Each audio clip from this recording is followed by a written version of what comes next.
Hey everybody, welcome back. Happy Tuesday. I know it's Tuesday and not Monday. As you know, as most of you know, I was on a trip the last couple of weeks, and so everything has been crazy getting back reorganized and back on time.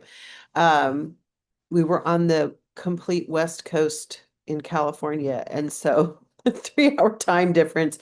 I swear, the older you get, the harder that gets. So anyway, so let's take a look at where we are and what's going on this week and get you some updates on the latest.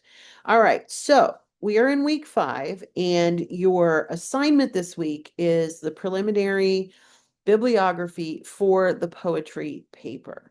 Um, I realize that you have not gotten back the preliminary bibliography for the fiction paper, and certainly not the fiction paper that was just due 2 days ago.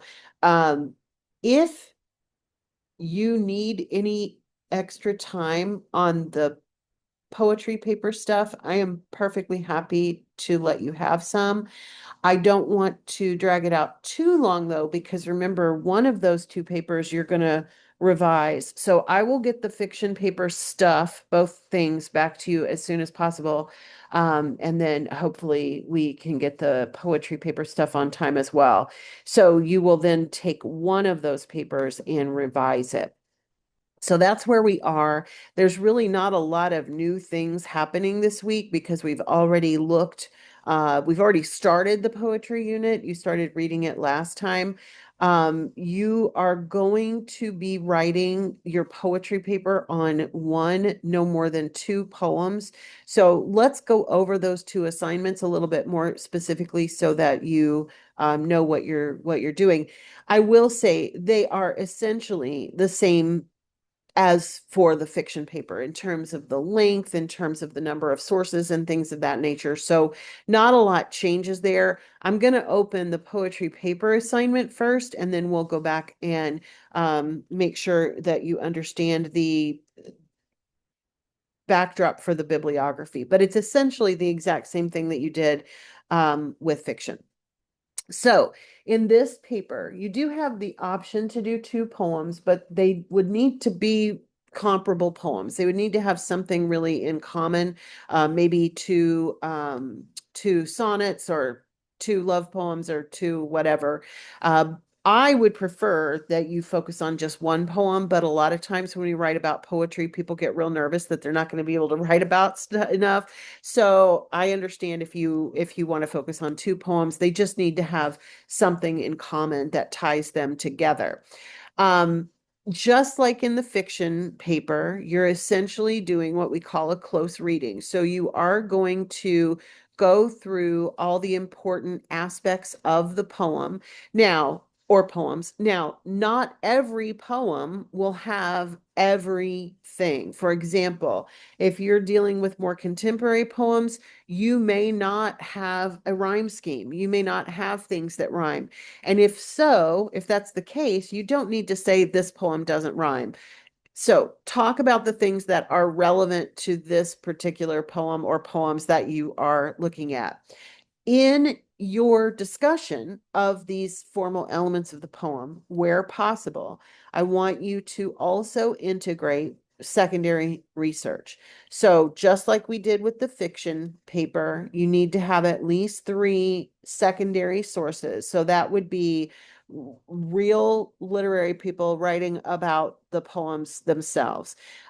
If you do want to use some background research to create an introduction where you talk about the author's life or things like that, that's fine, but that is not the focus of this paper. It should be on the poem itself.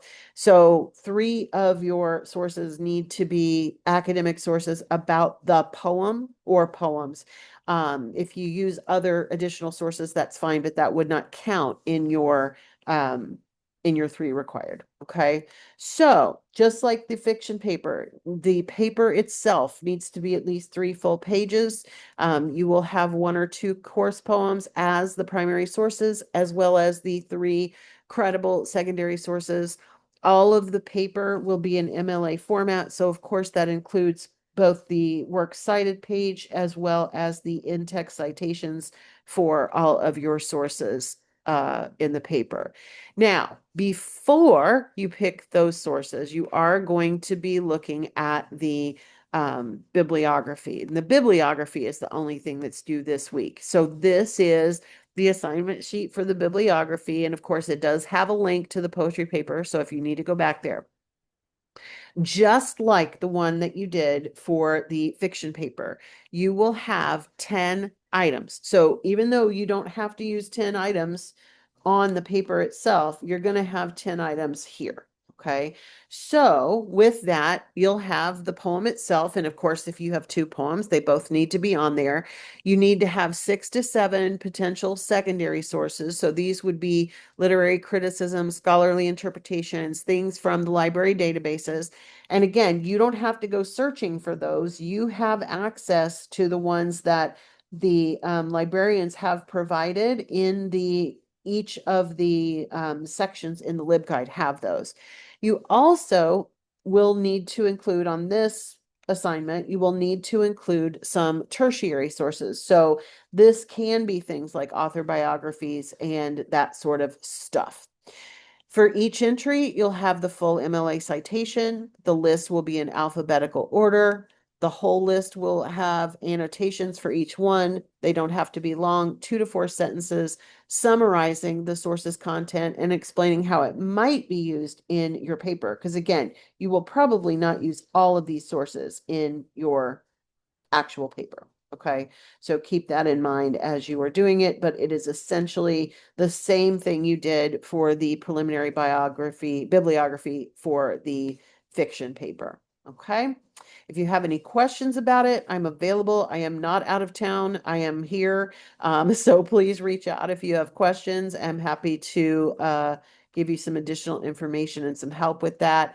And of course, you can also reach out to Miss Rackley, especially when it comes to finding and citing sources that are scholarly in nature. All right. Everybody take care. Have a good week, and I will talk to you next week.